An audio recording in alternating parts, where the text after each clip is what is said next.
Crusher യൂണിറ്റിൽ നിന്നും എത്തിയ ലോറികൾ നാട്ടുകാർ തടഞ്ഞു. ക്വാറി ഉടമകളും ഡ്രൈവർമാരും നാട്ടുകാരും വാക്കേറ്റത്തിൽ.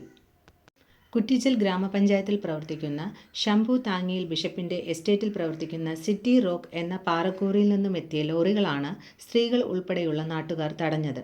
ഹൈടെക് നിലവാരത്തിൽ പണികൾ പൂർത്തിയാക്കിയിരുന്ന റോഡിലൂടെയാണ് 10 ടണ്ണിലധികം ഭാരം കയറ്റി നിരന്തരം നിയമവിരുദ്ധമായി ഓടിച്ചതിനെ തുടർന്ന് റോഡ് തകർന്നതോടെയാണ് നാട്ടുകാർ രംഗത്തെത്തിയത്.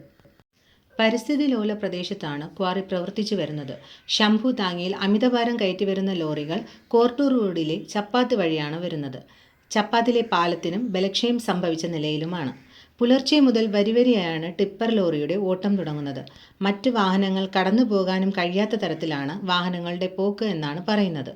ഈ റോഡിലൂടെ ആടിയുലഞ്ഞു പോകുന്ന ലോറികൾ സ്കൂൾ കുട്ടികൾക്കും നാട്ടുകാർക്കും മറ്റു വാഹനങ്ങൾക്കും ഒരുപോലെ ഭീഷണിയാണ്. ആടിയുലഞ്ഞ് നിരനിരയായി വാഹനങ്ങളെ ഭയന്ന് സ്കൂൾ വാഹനങ്ങൾ ഉൾപ്പെടെ മറ്റു ഭാഗത്തേക്ക് ഒതുക്കി നിർത്തുന്നത് പതിവാണ്.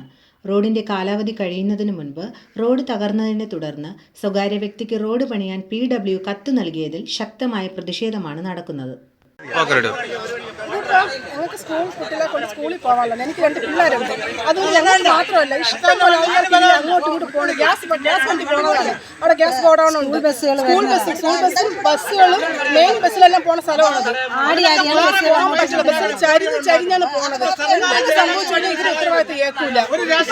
ഇന്ന് പണി നടന്നിട്ട് 3 വണ്ടി അവിടെ പിടിച്ചിട്ടുണ്ട്. ആ 3 വണ്ടിയും പോലീസുകാർ വന്നു, ഓവർലോഡായിരുന്നു. പോലീസുകാർ വന്നു ഒരു പിക്കോളം പറഞ്ഞു. അപ്പൊ ഞങ്ങൾക്കൊരു വിലയില്ല. ഇവിടെ താമസിക്കുന്ന ആൾക്കാർക്ക് ഒരു വിലയില്ല. അതുകൊണ്ട് ഇതിന് തീരുമാനം